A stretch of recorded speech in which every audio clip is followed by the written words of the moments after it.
start of race number 3.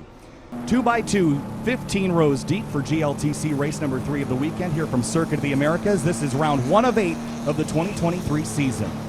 Field's packed up, waiting for the green flag. It's going to be a late one this time. There it is. Green flag flies. We're racing in race 3 here in Gridlife Touring Cup. Up the hill, 110-foot climb. We're 4 wide again in the middle of the pack here up towards turn 1. Yeah, it looks like Paul Curley's got him on the inside line there and should exit turn 1 in the lead. Still getting really tight and dicey there. Still 3 wide. Ooh, a little bit of a touch there in the background. I think we're all going to come out the other side okay. Look at Ronnie Viaduct to 4th place. What a climb for the 99. And Catil hounding the 2 Corvettes up front. Smedegaard side by side with Brian Tyson. Jackson Jensen trying to grab some spots as well. Corvette, Civic through the S's. And look at Viaduct in that 99. The DC Sports Integra flying through the field up inside the top 5. Now James Houghton door-to-door with Austin Hurdle. That's going to be a tight fit here through turn number 7. They get it done. It looks like Houghton's going to move forward. Again, no rewards weight on this car, and it has all 4 wheels bolted to it this time. That'll be an advantage over the 3 that he had at the tail end of race 2. On board now with Julio Crispin in the 911, chasing Mike McGinnis in the 777, one of 2 all-wheel drive cars here. And Houghton, where did he come from? Back to 4th place over Viaduct into turn 11. Yeah, James really powering through the field there. He made a push after he lost that race to not lose too much. Ooh, trouble it's that West Case in the 767. There is a piece of debris there as well, so you hope that was a spin and not some contact there. But we will continue up the back straightaway now. There's Luke McGrew feeling pressure from Matt Waldbaum in the ASM number 90. Been chasing issues with the car all weekend. It looks good now. Here comes Hurdle, 3 wide with Lawson Crane, the meat in the sandwich now down towards turn number 12.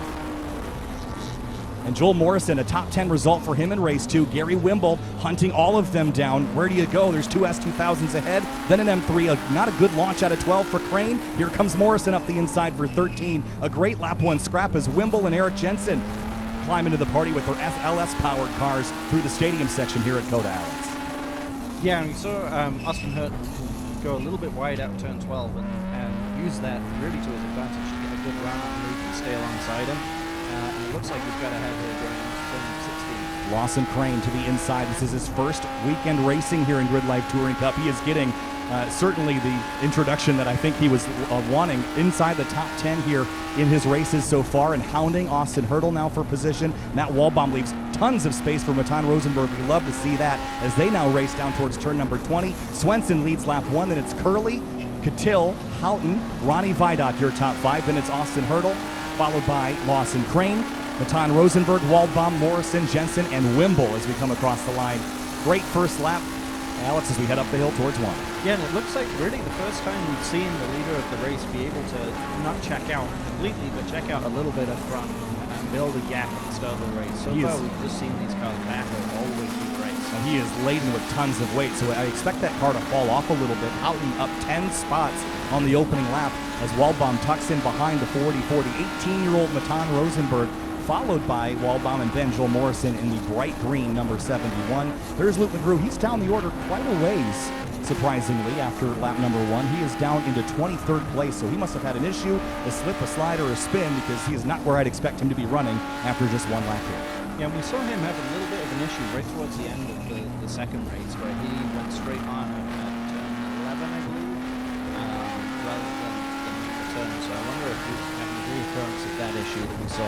Yeah, perhaps. I think he said the car sucked in some exhaust and it was doing something funky with the tune, but he claims it finished the race under power like he would expect. Lawson Crane right on the bumper of Austin Hurdle into turn 11. Ronnie Viaduct, this is only his 2nd Gridlife Touring Cup weekend in that number 99. A spin for Jensen again. Can he get it locked? He does. That's the 2nd time he's had an oversteer spin at the exit of turn 11 here this weekend. That V8 FRS is certainly proving to be a challenge.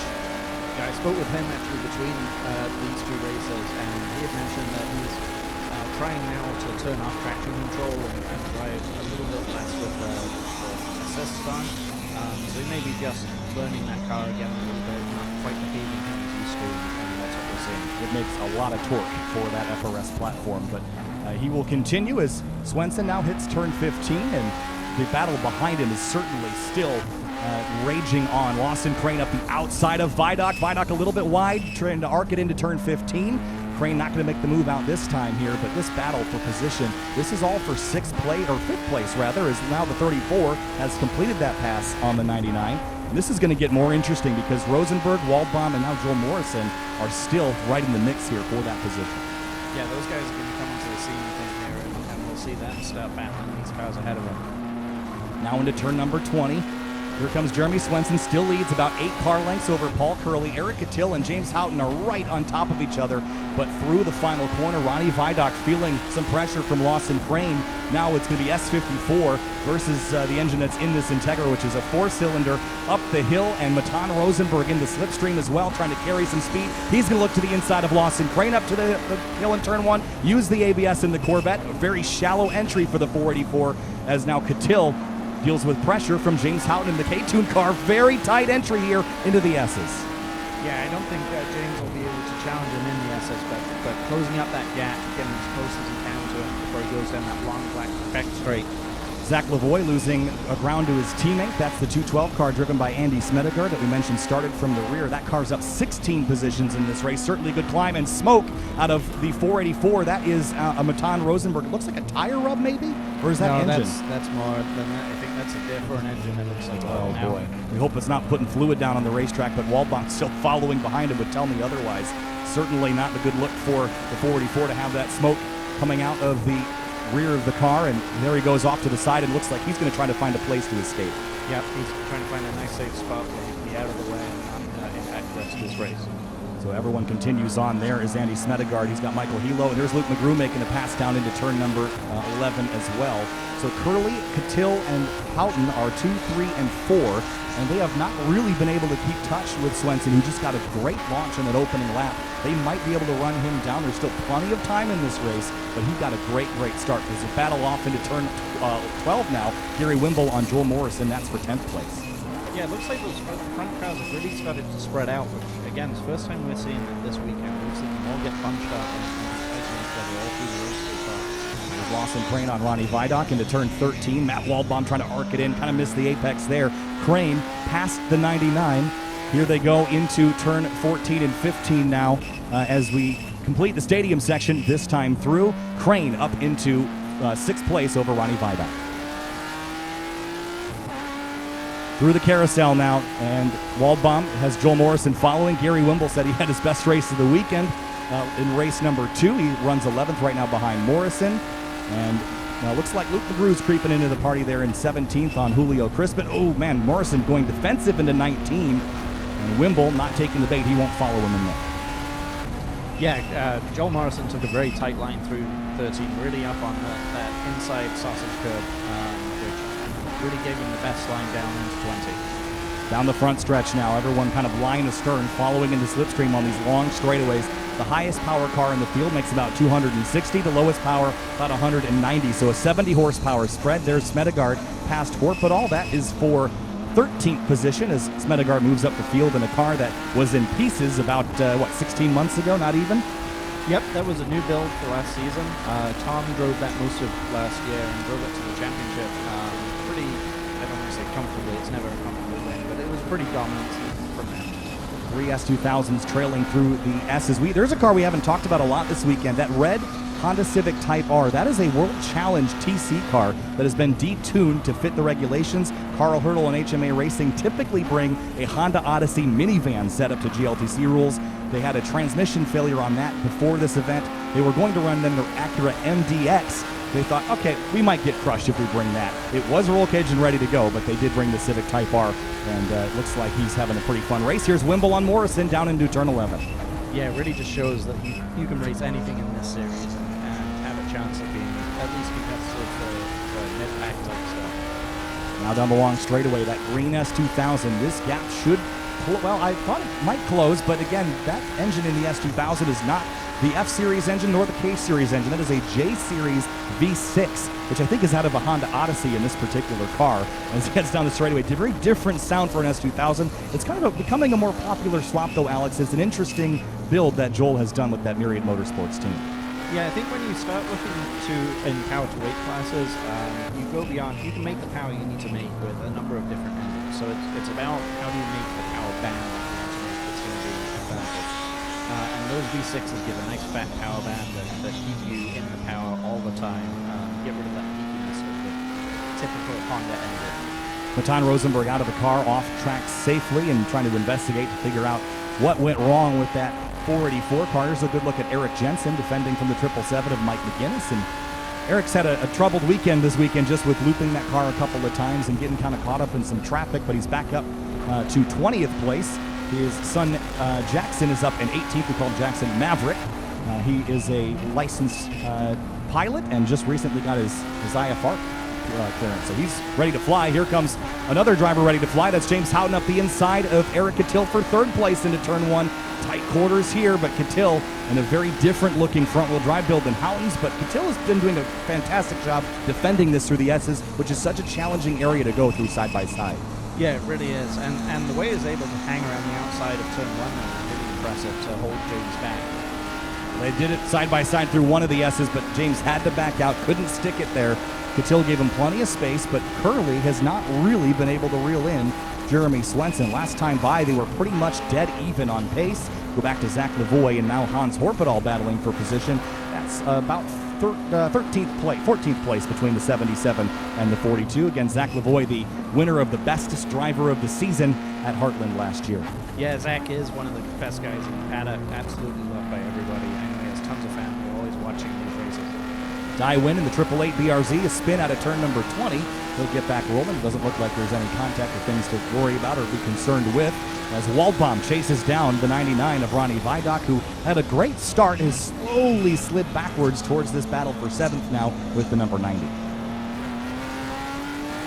So about 11, 12 minutes into this race, I would fully expect a white flag next time by, but we could go another one. We went an extra lap compared to what we did yesterday this morning, as Jackson Jensen and Julio Crispin side by side into turn number 11, but up at turn 12, the leaders continue. Here's that battle again. Jackson and Eric, father and son, with the Julio Crispin 350Z right in the middle of them. Now really tight quarters out of turn 11, almost a touch there, but now it's going to be a drag race down the very long straightaway. Crispin tried to slot in behind Jackson, but here comes father Eric up the inside. There's Julio trying to get a slipstream, but Eric will deny that as he motors by in the LS FRS. Yeah, let's see how much respect there is between father and son here. This could get pretty interesting. Down into turn number 12, Eric pops out of line. Jackson's going to leave space for him. Julio's going to follow him through, door to door through 12. Jensen passes Eric, that is, passes both of them. Jackson now left to defend and play rear gunner for his dad as Crispin tries to take his number 911 350Z around. White flag waves. Jeremy Swenson's got 3.5 miles left to COTA. Yeah, a little bit too much respect there, I think, from Jackson. Let his dad through pretty easily and then almost let the other car through as well. So Jeremy Swenson leads by 1.5 seconds, about 10 car lengths over second place Paul Curley. The top three is unchanged from race number 2. Despite the rewards weight addition, Swenson has been able to hold that gap constant, and Curley, Catil, and Houghton are going to fight it out amongst themselves for second place, and a lot can happen in the final lap. We saw that in race 2. The way we started the final lap is certainly not the way we finished it. No, and as we said at the end of race 2, it looked like a pretty comfortable win from Jeremy when you looked at the timing sheets, but he was fighting and defending all the way through to the last half of the last lap. Side by side, Julio Crispin loses a spot to Mike McGinnis. I wonder if Julio's got a problem. He's lost some ground as the 777, one of the 2 all-wheel drive cars in the field, that Impreza up the hill, the green and gray car. And this car on the brakes has been a bit of a struggle. He's locked up a couple times. So is Julio, for that matter. ABS not working great on either of these 2 cars, but through goes McGinnis and throttles down using all 4 wheels to accelerate down the hill and into the S's. Paul Curley's got trouble for the second place car. He pulls offline to the inside at turn 11. The second place car is stricken with an issue on the final lap. Again, we're going to have some late race drama. Yeah, pulling in right where Matan had stopped there. Again, nicely out of the way, so he's not going to impact those cars behind him, but yeah, what a shame for him. Gary Wimble and Luke McGrew battling for position. That's for inside the top 10. That will be a 9th place battle now with Paul Curley pulling off. So Swenson's gap again will grow, but now Catil and Houghton will be fighting for second place. Second step on the podium here for race number 3. Remember, we have that invert as well, so we'll have to consider that they will not start at the front for race number 4. Half a lap left for Jeremy Swenson to go 3 for 3 on the weekend, but it has not been easy nor predictable the way these races have ended this weekend. No, I think you'll find this one has been the most comfortable of the 3 that he's led so far. I don't think he'll be counting his chickens yet for this race, but Second place, though, Alex, this is going to get good. James Houghton and Eric Cattell. Eric washes out a little bit to apex a little later in the carousel. Houghton is right behind him. Car length now 2 as Cattell's hybrid racing EG sticks to the road very, very well. Houghton's 2 car lengths back, now 1.5 back. Now he's 1 back, half back through turn 19. Cattell stays driver's right. Houghton's close, but he can't get up the inside. He's going to try to go the long way around on the brakes. Final corner, Jeremy Swenson goes 3 for 3 at COTA, but for second place, it's a drag race to the line. Cattell and Houghton side by side. Houghton gets it by a nose. James Houghton second place over Eric Cattell. That was very tight. Timing has it the other way around, but we do go to video at the stripe, so we will confirm that for you later. Gary Wimble and Luke McGrew are side by side. Those two buddies door to door to the stripe. McGrew wins that battle over Wimble for 9th place as they come across the line. Now it's Michael Hilo and Moore coming to the stripe for, looks like now 11th place. Andy Smedegaard will come home in 12th. Oh man, Alex, that was a good race and a great finish. Yeah, we had a pretty good view of the finish line right out of the window here, and it did look like James just had a foot or two on Cattell as they crossed the line. Yeah, so the reason why timing has this the other way around is because of different transponder mounting locations. Now, typically we'd use the transponders. By the way, we've got Corey Mitchell and Hans Horpedal battling to the stripe. Looks like Corey might get that one. Great run for a new driver here in the series. Adam Ulrich right behind. Brian Tyson finishes the race. But again, transponder location typically doesn't matter, but when you come to the stripe that close, we do revert to video evidence to place drivers. So we'll have to go back and look at it again. But James Houghton, looked to me from the booth, looked like he beat Cattell to the line. Yep, I agree. And like you say, if one of them has the transponder on the front of the car, so if Cattell has the transponder on the front of the car and James has it on the back of it, that can lead to timing and scoring and thinking that those cars were inverted, because all timing cares about is where that transponder crosses the line, not when the car crosses the line. James Houghton up to 3rd, 11 spots gained after losing a wheel in race number 2. How about Andy Smedegaard, by the way, up 18 spots into 12th. Jackson Jensen up 13 spots in this one, but trouble for Wes Case as well as Paul Curley. Carl Hurdle had some problems in this one, and Matan Rosenberg. So Curley and Rosenberg really the two big surprises. Those 2 Corvettes, those things have been so reliable, Alex, but both of them with issues parked at turn 11. Yeah, typically you think those big cars with the big engines, I mean, they're making a lot less power than they do stock. So it's not, these races are not stressing those cars and not stressing the engines like you would think a typical race car would be. So it's a little bit surprising to see 2 of them pull off in this race. What an exceptional